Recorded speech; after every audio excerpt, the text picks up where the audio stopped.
Now, if you'd wanted to over the past 32 years, there'd have been no problem getting to see Stanley Kubrick's film The Shining, with old Jack Nicholson going crazy in the Overlook Hotel.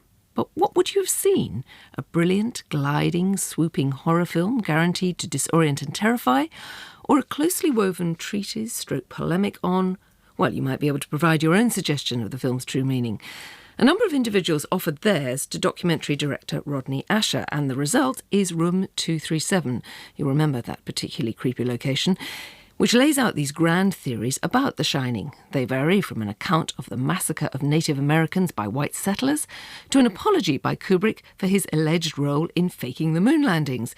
As Rodney Asher explained, there was a spooky convergence even about the notions. When we started the project, we weren't sure if, by covering ideas that seemed so different, if they would wind up, battling for dominance, if one would be the one that makes sense and the others would fall by the wayside. But what got actually interesting is when they started to overlap. Jeffrey Cox and Bill Blakemore are talking about genocide. They're different in the specifics, but the general idea is very compatible. And then, like John Fell Ryan's ideas about the power of the juxtapositions created in the long dissolves in the film often help describe other people's theories. They highlight other people's themes. Like he finds that Hitler mustache that appears when those two shots overlap. And, World War II isn't anything that he spends much time talking about, but that is where Jeffrey Cox is coming from as a way to look at it. And the more and more of those that we found, and I'm sure I could come up with one of these things that braids 3 threads if I sat down and put my mind to it. But yeah, ultimately it would be amazing if we were able to coalesce all 5. And so that struck me, why a German typewriter? And in connection with that, I began to see the number 42 appear in the film. And for a German historian, if you put the number 42 and a German typewriter together, you get the Holocaust, because it was in 1942. We looked at that Calumet baking powder can, the one right behind Halloran's head when he's talking to Danny. I knew what Calumet meant. It meant peace pipe. And I thought to myself, peace pipe, Indians. Oh my goodness, they're all over the place in that movie. And I suddenly said to my friends, that movie was about the genocide of the American Indians. And they said, what are you talking about? But of course, Kubrick, being the amazing stylist and filmmaker that he was, it is possible that he was just putting in a little bit of everything because he wanted to unsettle us, precisely because it is a horror film. I mean, there's a famous setup in the scene where the little boy is first in the kitchen. You can see a big row of knives on the wall. Right, they're pointed right at his head. All pointed right at his head. Well, that may mean something in the longer term, or it may just be one of the things that unsettles us, just as the way that an employee of the hotel looks at him in a rather strange sideways way in a similar period of the... These could just be little things to make you feel bad. Yeah, well, and I think there's a lot to say for that idea when they're talking about sort of the architecture that Julie in particular talks about, that people turn corners into spaces that shouldn't exist, and subconsciously that hits this off note. Like the floor plan of the hotel would be some sort of M.C. Escher-esque impossibility. It may be that, your sort of internal mapping software just sends a little alarm, sends a little ping of warnings thing. But that's not quite right. I have a bad feeling about this. But there are escape routes. I think he puts escape routes into this maze, into this trap. Did you ever find yourself tempted to laugh in the middle of somebody telling you? I have to say that there was quite a lot of laughter in the cinema, particularly when the man who can see an awful lot of sexual symbolism and things. And he finds some in desk furniture that, frankly, it seems to me is probably pushing it a bit. I think I know the moment you mean. But, he laughs too when he describes it. And, often I'm trying, sometimes I want the movie 237 to feel kind of eerie, because when I was working on, a lot of the time I was working on the film, it would be after I put the baby to sleep, so it'd be between 9 p.m. and 2 or 3 a.m. And I would often, the hairs in the back of my neck would stand up sometimes, like I was opening up a door into some sort of, forbidden knowledge. To return to the Hitler mustache, which sometimes also gets a giggle, and I wonder about it, I'm like, they're not laughing because he's wrong, they're laughing because he's right. We were like, I do see it, I was incapable of seeing it. And this guy can see things in a way, that we can't. Yeah, but So- I couldn't see Kubrick's face in the cloud. That's a tricky one.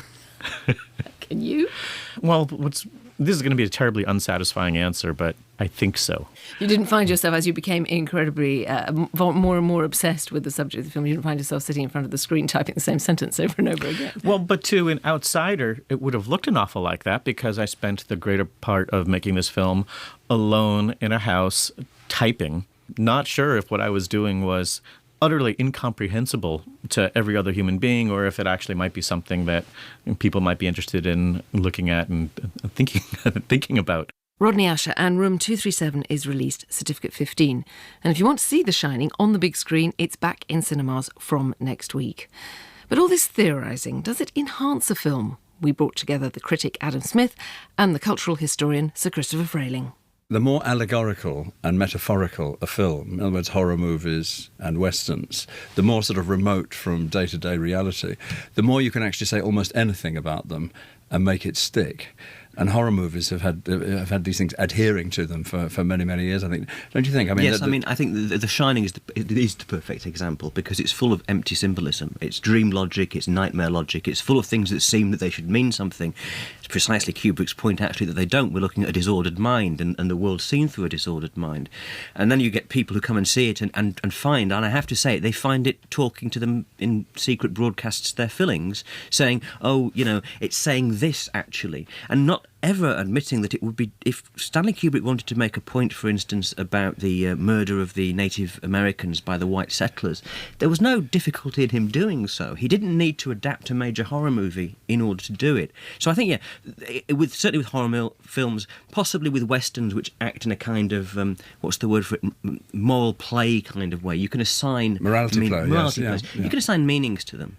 And it's a lot of course, the other thing, it's a lot of fun. I mean, for post-pub film debates, it's hugely But of course it's fashionable to study horror literature and fairy tales as breaking taboos, so that you take a sideways step through metaphor because it's something you can't confront directly. But you're quite right, all the things that are attributed to The Shining he could easily have confronted directly. But there is this idea that they're particularly good at expressing things, the unsayable, so you turn it into a fairy tale to say it. So what are some of your favourite examples? Well, for me, the classic is actually about the silent era. There's a man called Siegfried Krakauer who wrote a book called From Caligari to Hitler, where he said that basically all the German expressionist horror films of the 1920s prefigured Hitler. They all expressed the yearning of the German people, whoever they were, for a strong leader. Now, the thing with that sort of thesis is, A, it was after the fact, B, it's completely unprovable or disprovable because it's completely circular. If you want to see it in it, you see it in it. If you don't want to see it, you don't. And it made all sorts of assumptions that have now been disproved, i.e., what about all the other German films that were being made at the time? Because actually there weren't many German expressionist horror films, far less than people realised. So I think that's, for me, the classic. But what it could be is it could be a horror movie which it comes out of the First World War, which is where the writers were. Or you look at E.T.A. Hoffmann, you look at the whole tradition of German literature, that's all about strong figures, charismatic figures, sort of brainwashing. You know, but it's very tempting, those big social themes seen within horror movies, I think. You get it in 1950s science fiction, you know, famously The Invasion of the Body Snatchers, where, rather like High Noon, no one can make up their mind whether it's communist or anti-communist. You know, is it about McCarthyism and brainwashing and turning us all into pods, or in the case of High Noon, you know, the townspeople being cowed into submission by the baddies? Or is it actually about a strong person standing against McCarthyism and sort of, the individual versus the collective? Well, and you mentioned High Noon, and that's, leads to Rio Bravo. You know, the idea was that there are hidden messages in films. You know, High Noon has a certain view of a kind of weak America and not a morally strong America. John Wayne, the story goes, is appalled by this, along with Howard Hawks, and writes Rio Bravo, in which the sheriff, unlike Gary Cooper, accepts the help of all the townsfolk and they all kind of get together against the Black Hats. So there are certain movies, if we're talking about secret messages and interpretation, that have an understory which is about the philosophies of the people who were making them or what they wanted to say possibly to each other. But it is perfectly possible, to enjoy the film without knowing that. It is not a secret message kind of sent to you, just to you, that you need to know The Shining, that it's about the Holocaust, which is a completely batty idea. But there's no that's kind of paranoid talk. And the other thing I think we should mention is that there is something unique about the experience of watching a film, because actually you're watching an illusion. For half the time you watch a film, you're sitting in a completely dark room. For the other half of the time, you're watching still pictures that are not moving. It's your brain that's constructing a trick in order to make this happen. And there must always be, I think, with people, the vague suspicion that something else is being smuggled in, and it's subliminal images, or advertising images or something. There's just a vague mistrust. Of course, they have been. Subliminal images have been in films. Yes. I mean, there is that. But is there not perhaps underlying all this search for theories a kind of basic snobbery, which is that, look, I can see this. I have a more sophisticated understanding. I'm the of expert. film. I can see things you can't see. With the spread of film studies. Well, I've examined, no names, but I've examined lots of PhDs by clever young people who make absolutely outrageous claims about film, because basically maybe there's no empirical evidence. You've read the reviews, you've read such papers as they are, you've been to the BFI microfilms, etc., and you haven't actually found out very much. So what can you say to be original? You make that Frankenstein by James Whale is all about the revenge of the American working man. He's got big feet and boots against the old Etonians. I've actually read that. And you think, well, maybe there's an element of that, but it's getting the edge by being more clever than anybody else. I don't want to sound Philistine by saying, no theory, no analysis of film. It's just the madness which takes you beyond the possible, but which is not provable or disprovable. Isn't there another element, which is that the kind, and it's getting worse in a sense? Did you pass the guy with the Frankenstein a rewrite? Thesis? Really? Well, thank you. Miss out the boots. No, it wasn't actually, but yeah. But that there is a certain element of what we call it nerd culture now in film. It's always been there, but now it's on the ascendant, in which film is interpreted in this kind of way, this rather pernickety, have to say slightly autistic kind of classifying way.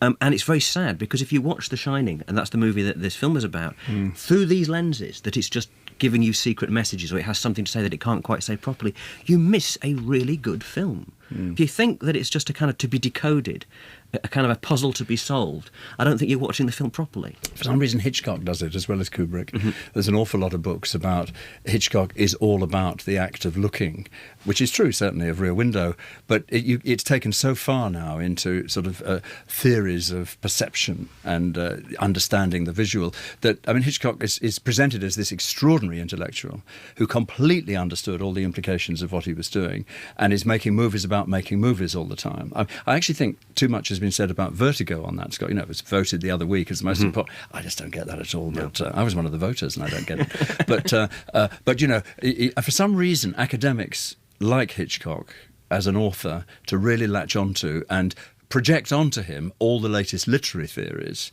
hijacked from literature, and see if they swing with Hitchcock's films. But because Hitchcock's films are so sort of elliptical and enigmatic and puzzle-like, it actually sometimes works a bit. But I don't see the point of it, because it's not what Hitchcock could possibly have had in mind. Both Kubrick and Hitchcock would have quite liked the discussions that are going on about their films in this way, because they were both showmen. It's like the Truffaut-Hitchcock thing, where the questions run for 3/4 of a page and Hitchcock's answers the next quarter. He loves it. Sir Christopher Frayling and Adam Smith.